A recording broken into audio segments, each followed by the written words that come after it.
En la Ciudad de los Reyes, en la madrugada del 22 de octubre de 1820,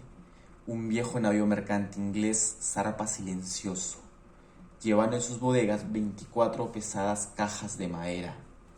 Contenían una estatua de tamaño real en oro macizo de la Virgen María, monedas de oro y ricos ornamentos de la fastuosa Catedral Colonial de Lima, la ciudad más importante del Suramérica por aquel entonces. Atrás quedaba el virreinato del Perú, envuelto en la gran guerra de independencia liderada por el general de San Martín y el almirante inglés Cochrane, quienes asediaban a los españolistas por tierra y mar, partiendo desde la vecina Chile.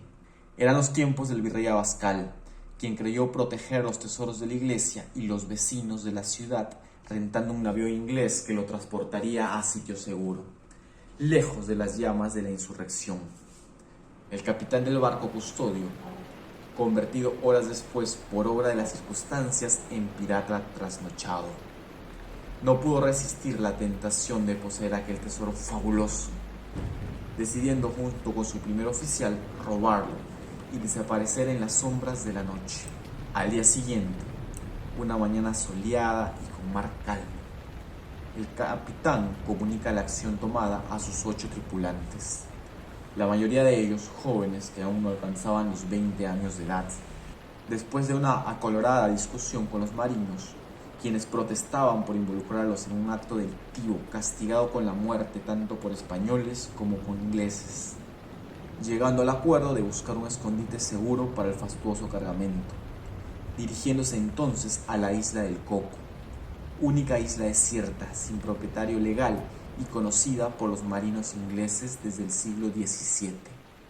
por ser refugio y base de operaciones de piratas como Edmund Davis, John Ayton, entre otros. Bordeando la bahía Carnan, así bautizada por el capitán James Colnet, llegan a una amplia ensenada, cuyo brazo izquierdo presentaba un túnel bajo la escarpada montaña y un pequeño río que desembocaba en el costado derecho de la pequeña isla. Anclado en medio de la bahía, los marinos conducen en un bote de remos una a una las cajas, arrojándolas en las líneas entre mareas. Cuando hubieran terminado, esperaron a que la marea descendiera para proceder a transportar los pesados cofres hasta el río, al pie de una montaña de rocas que se alzaba como muralla. El capitán y el primer oficial descubrieron una hendidura natural de cierta profundidad entre 2 colinas donde no crecían árboles, cerca de la playa, pero que desde allí no podía verse, arrojando las 24 cajas dentro de la cueva, de aproximadamente 25 metros de profundidad. Los ladrones taparon la entrada con una gran piedra, tierra y vegetación, marchándose de la isla con destino hacia Panamá, donde esperaban arribar 50 horas más tarde, comprar algunos víveres y ocultarse por algunos meses, hasta perderse de vista de las autoridades españolas, regresando luego por el tesoro y repartirlo en partes iguales. Pero los planes no salieron bien para los marinos del Mary Dear, nombre del navío pirata, supuesto por muchos autores, pero que en el registro de navíos del Bristol aseguran que jamás existió. Y las cosas no saldrían bien para los autores porque a mitad de la ruta hacia Panamá fueron interceptados por el navío Peruvian, enviado a perseguirlos desde su salida del Callao, dándole alcance con prontitud. El furioso capitán español ordenó colocar en fila sobre cubierta a todos los marinos ingleses, exigiéndoles de inmediato la información del lugar donde habían ocultado el tesoro de Lima. Ante el silencio de los hombres, sin repetir su pregunta, hizo un ademán con su mano derecha, y de inmediato sus soldados dispararon sin piedad sobre la cabeza de 8 de los 11 prisioneros. Arrojando los cuerpos ensangrentados al mar, dijo con tono irónico a los 3 jóvenes que quedaban con vida: «No estoy jugando, ustedes entienden mis palabras». Los aterrorizados muchachos aceptaron que sí entendían el castellano, confesando que el tesoro estaba oculto en la isla del Coco. Aunque el capitán del Peruvian quiso poner proa a la isla, fue informado de que algunos marinos padecían de fiebre, mal muy común causado por contaminación del agua almacenada, debiendo dirigirse al Golfo de Panamá hasta que pasara la fiebre. El barco estuvo anclado en puerto por 3 semanas, tiempo en el cual murió uno de los prisioneros restantes, optando a los otros 2 por buscar la opción de escape cuanto antes. Al anochecer, aprovecharon una escotilla abierta para lanzarse al mar, nadando más o menos 1 kilómetro, con dirección hacia un barco anclado en la bahía, el cual a la lejanía les parecía que era un ballenero. Luego de gritar sin descanso por algunos minutos, fueron rescatados por el capitán del James Morris, ballenero norteamericano de New Bedford, zarpando al amanecer con destino a las islas de Kona, después conocidas como Hawái. En Kona, donde arribaron a finales de noviembre de 1820, uno de los jóvenes decidió desembarcar, despidiéndose de su amigo, quien siguió la ruta del James Morris hasta su base en Massachusetts. La vida de los 2 muchachos nunca más se volvería a cruzar durante los siguientes 20 años.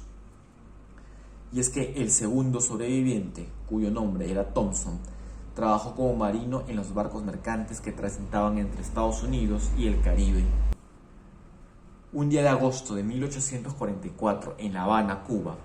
un marino abandonado por su barco conoce al primer oficial de un barco proveniente de St. John's, Newfoundland, a quien le pide invitarle una cerveza y de paso le sugiere la posibilidad de ser contratado en el navío canadiense. El amable y confiado hombre de mar, cuyo nombre era John Keating, accede, llevando al hombre a trabajar como marinero. De camino a la península de Labrador, el marino se atreve a contarle a su patrón la aventura vivida tantos años atrás, invitándole a organizar una expedición para rescatar el tesoro de la isla del Coco. A pesar de los esfuerzos de Keating por interesar a sus coterráneos en el proyecto, no lo logró, debido al carácter aldeano y humilde de los habitantes de St. John's. Thompson finalmente se ve forzado a marcharse del pueblo con rumbo a su Inglaterra natal, donde pasa a la India y allí muere cerca del año 1860. Pero en el año 1846, John Keating aprovecha una prolongada parada de su barco en el puerto de Colón, Panamá, para atravesar el istmo y alquilar un pequeño barco que lo condujese a la isla del Coco, bajo el pretexto de visitar la tumba de un pariente allí sepultado. Al llegar a la vía de Chatham, Keating bajó solo a tierra. En un bote de remos se dirige a la otra bahía, llamada Wafer, en memoria a un pirata, cirujano y cronista del siglo XVII. Dado que la leyenda del tesoro todavía no existía, nadie más que el marino canadiense sabía la existencia del valioso cargamento escondido 26 años atrás. Keating desembarca en el pequeño río de la playa, alcanzando la cueva del tesoro al cabo de 1 hora de búsqueda. Con mucho esfuerzo, halló y apartó la piedra que cubría la cueva, extrayendo un puñado de monedas hasta llenar un bolso que llevaba en su abrigo, regresando silencioso al barco y luego a su natal St. John's,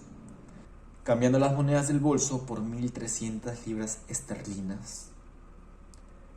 El buen marino adquirió 2 barcos de pesca, llegando en pocos años a amasar una fortuna que lo hicieron transformar su vida errante en alta mar a una cómoda y lujosa casa, buen vino, comida y 2 matrimonios con mujeres muchos años más jóvenes que él. Mientras Keating vivía como burgués en Canadá, la isla del Coco era reclamada como territorio costarricense en septiembre de 1869, gracias a la acción del presidente Jesús Jiménez y la búsqueda del tesoro por parte de un inglés residente en San José, de nombre William Tucker. Por otro lado, en 1888, un joven marino alemán llamado August Gisler conoce en Kona, Hawái, a un viejo alcohólico escocés, cuyo nombre era Macomber, a quien llamaba Old Mac, famoso por contar fantásticas historias de tesoros y piratas.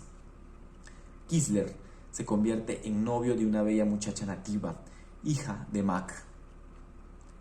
Enfermando gravemente en esos días, el viejo narra a Gisler el robo del tesoro de Lima en 1820,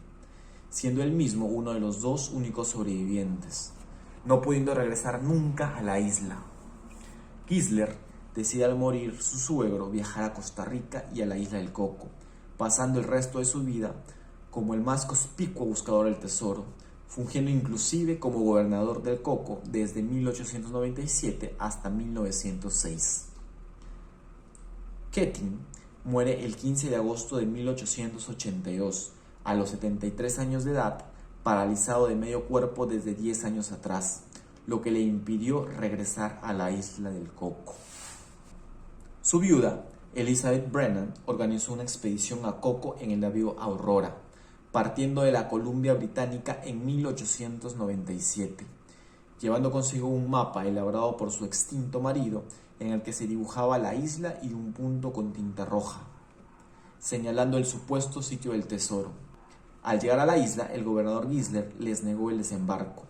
pero finalmente accede a compartir las riquezas con los canadienses. No obstante, a pesar de los hoyos abiertos en muchos lugares, el tesoro de Lima se niega a aparecer. August Gisler se rinde en su frenética búsqueda en 1906, renunciando a su puesto de gobernador para irse a vivir a Nueva York, donde muere pobre y solitario en 1935.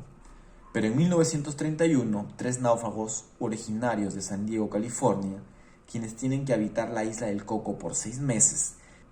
descubren la cueva del tesoro, cuyo hallazgo lo insinúan en un artículo publicado en 1932 en la revista American Magazine, titulada 6 meses en una isla desierta. En noviembre de 1949, uno de los náufragos, Paul Stadwich, envía una carta al gobierno de Costa Rica, en la cual propone el rescate del tesoro de Lima en forma conjunta, afirmando que el acceso a la cueva no era muy problemático, pidiendo tan solo que los ornamentos de la Iglesia Católica, los cuales él pudo ver, le fueran devueltos a su legítimo dueño. Entre el año 1846 y el año 2000, más de 300 expediciones han llegado a la isla del Coco en busca del tesoro de Lima, todos ellos portando mapas falsos o información incompleta, incluyendo las 5 expediciones de James Forbes, antiguo finquero de Riverside, quien en la década de 1930 fabricó su propia historia del tesoro, creando un mapa falso y el cuento de que su bisabuelo, supuesto tripulante del mítico Mary Deer, había sido uno de los sobrevivientes, ocultando en un barco en Londres el mapa y la historia del robo. Forbes vivió de su historia desde 1948 a 1960, cuando muere,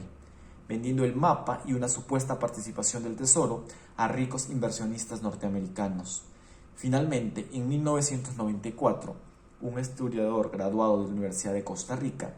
presenta una tesis en la que demuestra que el tesoro de Lima no es un mito, sino un hecho histórico probado,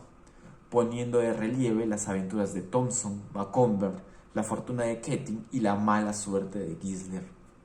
así como clarifica la historia de la isla del Coco y su relación con Europa y Costa Rica.